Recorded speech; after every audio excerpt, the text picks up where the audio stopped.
sir আজি এজন ভাৰতীয় হিচাপে মই গৌৰৱ অনুভৱ কৰিছোঁ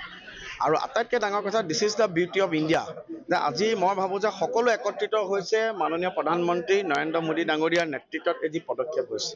এনাফ ইজ এনাফ আমি সকলোৱে জানো যে এই গোটেই বিশ্বৰ সভ্যতাৰ কাৰণে এখন থ্ৰীট হৈছে পাকিস্তান ৱৰ্ল্ডৰ ভিতৰত যদি আমি ফেইল্ড কাণ্ট্ৰি হিচাপে চাওঁ পাঁচখন ফেইল্ড কাণ্ট্ৰিৰ ভিতৰত one of the country Pakistan financial action task force যিটো আমি কওঁ যে সন্ত্ৰাসবাদীক পুঁজি যোগান ধৰা ইউএনৰ যিটো সংস্থা সেই ফাইনেন্সিয়েল একাউণ্ট মানে ফাটাৰ হেৰিত গ্ৰে লিষ্টত বহুত দিন ধৰি পাকিস্তান আছে চ' পাকিস্তানৰ নামটো প্ৰথমতে Pakistan is a terrorist country nothing that গতিকে এনেকুৱা সন্ত্ৰাসবাদী সিদিনাখনক যাক ইভেন OACও পাকিস্তানৰ গাদ্দাৰকেইটাক কুকুৰ বুলি অভিহিত কৰিছে সভ্য সমাজৰ বাবে কলংকস্বৰূপ এই পাকিস্তানৰ ওপৰত এই আক্ৰমণ মই ভাবোঁ প্ৰত্যেকজন ভাৰতীয়ক মনটো মানে আনন্দিত কৰি তুলিছে তেখেতসকলে 22 তাৰিখে পাকিস্তানে যি বৰ্বৰ সন্ত্ৰাসবাদী আক্ৰমণ কৰি কাপুৰুষালি কৰি সন্মুখান্মুখী যুঁজিবৰ কাৰণে পাকিস্তানৰ সাহস নাই তেওঁলোকে সদায় নিৰীহ জনতা নিৰীহ মানুহক মাৰি পেলাই বেক চাইডেদি মাৰি পেলাই তেওঁলোকে নিজৰ কাপুৰুষালি প্ৰদৰ্শন কৰি আহিছে গতিকে কাপুৰুষালি সভ্য জগতৰ এক পাকিস্তানৰ ওপৰত এই আক্ৰমণ পাকিস্তানৰ দৰে এখন সন্ত্ৰাসবাদী বৰ্বৰ পৈশাচিক ৰাষ্ট্ৰৰ বাবে এক উপযুক্ত শিক্ষা আৰু অনাগত সময়তো পাকিস্তানে ইয়াৰ পৰা শিক্ষা লৈ পেলাই যদি আগবাঢ়ে পাকিস্তানৰ কাৰণে ভাল নহ'লে পাকিস্তান আৰু হয়তো 4-5টা খণ্ডত বিভক্ত হ'ব বুলি আজিৰ দিনত যিখিনি ষ্ট্ৰেটেজি যে কৈছে সেইখিনি আমি অনুভৱ কৰিছোঁ আজি লস্কৰী তৈয়বাৰ যিটো হেডকোৱাৰ্টাৰ আপোনাৰ যি লস্কৰী তৈয়বা হওক জইচ-ই মহম্মদ তেওঁৰ হেডকোৱাৰ্টাৰবিলাক যে এটেক কৰা হৈছে আৰু ভিডিঅ' ফুটেজ স্পষ্ট কৰিছে যে পাকিস্তানত কিমান ধুনীয়াকৈ এইবিলাক হেডকোৱাৰ্টাৰ বনোৱা হৈছে মানে পাকিস্তান সন্ত্ৰাসবাদৰ পৃষ্ঠপোষকতা কৰিছে চাওক আমিতো এটা কথা কওঁ মোদীৰ সেইটো মুমকিন নাই মই আজি ৰাতিপুৱা নিজৰ মনতে ভাল লাগি আছে এনাফ ইজ এনাফ আমি সদায় কিমান এনেকৈ সদায় আমাক আহি পেলাই মাৰি থৈ যাব গতিকে এটা আৰ পাৰ কি লৰাই বাজপেয়ীজীয়ে কৈ গৈছে আৰ পাৰ কি লৰাই আজি দিনত ইণ্ডিয়াই কৈছে আমি এখন ফুল স্কেল ৱাৰ নিবিচাৰোঁ কিন্তু সন্ত্ৰাসবাদী ঘাটিত আক্ৰমণ কৰিছে প্ৰথম কথা দ্বিতীয় কথা চাওক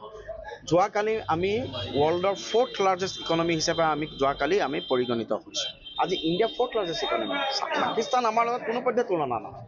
কিন্তু এই পাকিস্তানৰ লস্কৰী তৈয়বা জইচ-ই মহম্মদৰ দৰে যিবোৰ সন্ত্ৰাসবাদী মই পুনৰাই কৈছোঁ এই পাকিস্তান নামৰ দেশখনে সভ্য সমাজত এটা কলংক এই পাকিস্তানী নামটোৱে সভ্য সমাজৰ বাবে এটা কলংক হৈছে পাকিস্তানী নামটোৱে গতিকে এনেকুৱা পাকিস্তানৰ বৰ্বৰ অসুৰৰূপী ৰাক্ষসবোৰক মাৰিবৰ কাৰণে আজি ভাৰতবৰ্ষই যথেষ্ট ভাল পদক্ষেপ লৈছে মই পুনৰাই কৈছোঁ পাকিস্তানৰ বৰ্বৰ অসুৰৰূপী যাক আমি মানুহ বুলি অভিহিত কৰিব নোৱাৰোঁ জন্তুতকৈ অধম পাকিস্তান হৈছে জন্তুতকৈ অধম ৰাষ্ট্ৰ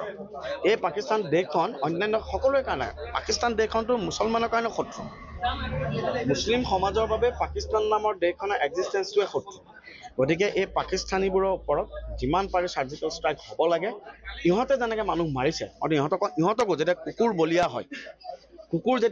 হয় কুকুৰক মানে হেৰি কৰা হয় ঠিক তেনেদৰে কুকুৰ যেতিয়া বলি হয় পাকিস্তান বলিয়া হৈছে পাকিস্তানৰ ওপৰত ইয়াতকৈ কঠোৰতম শাস্তি বিহি পেলাই এই দেশখনক চিৰদিনৰ কাৰণে পংগু কৰি দিব লাগে তেতিয়া গোটেই পৃথিৱীৰ সন্ত্ৰাসবাদ নাইকিয়া হয় পাকিস্তানে অকল ভাৰতবৰ্ষত সন্ত্ৰাসবাদ কৰিছে এইটো নহয় পাকিস্তানে কাইলৈ বোলে ওছামা বিন লাডেনৰ শেষ আশ্ৰয়স্থল ক'ত আছে পাকিস্তানত আছিল ওছামা বিন লাডেনৰ শেষ আশ্ৰয়স্থল ক'ত আছে পাকিস্তানত আছিল আজি তালিবানত আজি আফগানিস্তানতো সন্ত্ৰাসবাদ কোনে কৰিছে পাকিস্তানে কৰিছে গতিকে আজি আফগানিস্তানৰ নিচিনা দেশে ডিপ্ল'মেটিকেলি আজি ইণ্ডিয়াক ছাপোৰ্ট কৰিছে গতিকে ভাৰতৰ এই যুদ্ধ কোনো ধৰ্মৰ বিৰুদ্ধে নহয় ভাৰতৰ এই যুদ্ধ সন্ত্ৰাসবাদীক প্ৰশ্ৰয় দিয়া এখন পৈশাচিক ৰাষ্ট্ৰৰ বিৰুদ্ধে গতিকে খুব ভাল লাগিছে এজন ভাৰতীয় হৈছে মই ভাবোঁ আমি যিমান গৰ্ব অনুভৱ কৰিছোঁ আপোনালোকে সিমানে গৰ্ব অনুভৱ কৰিছে আৰু মই ভাবোঁ 140 কোটি ভাৰতীয়ৰ কাৰণে এইটো এটা খুব আনন্দৰ কথা সকলো ভাৰতীয় একত্ৰিত হৈ আমি আজিৰ দিনত মাননীয় প্ৰধানমন্ত্ৰী মোদী ডাঙৰীয়াৰ নেতৃত্বত ভাৰতবৰ্ষই জাতি বৰ্ণ ধৰ্ম নিৰ্বিশেষে ভাৰতবৰ্ষই দল মত নিৰ্বিশেষে আজি এটা যিটো সিদ্ধান্ত লৈছে সকলোৱে আমি চৰকাৰক সমৰ্থন কৰিব লাগে এই যুদ্ধ এই যি চাৰ্জিকেল ষ্ট্ৰাইক মানৱতাৰ শত্ৰুৰ বিৰুদ্ধে এই চাৰ্জিকেল ষ্ট্ৰাইক মানে ধৰ্মৰ নামত সন্ত্ৰাসবাদ বিয়পা ৰাষ্ট্ৰৰ বিৰুদ্ধে